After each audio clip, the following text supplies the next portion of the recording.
Hello everyone, welcome back to another video.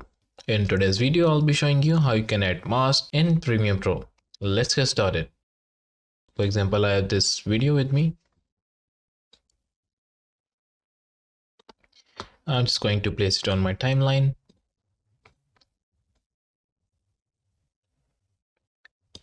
And I have this second video with me as well. I'm just going to place it on above of the video. And there you go. I only want this part of the video on top of the previous one. And for that, we are going to add mask. So let's get into it. First, we are going to open up the effect control panel. For that, you need to go to Window and click on Effect Controls. Now by selecting the upper one, and here in the opacity, you can create a mask. You can create an ellipse mask, the rectangle one, or draw your own custom mask. For that, I'll be using the ellipse mask. And place the mask right at this point.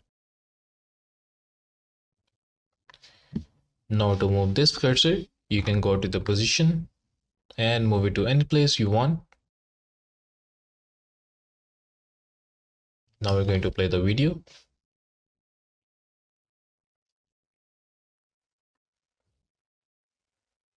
And there you can see you have added the mask on top of the video. And that's how you can create a mask in the video using Premiere Pro. If you have any questions regarding this, do let me know in the comment section below. Also, if you like this video, make sure to leave thumbs up and subscribe to the channel for more. Thank you for watching. I'll see you in the next one.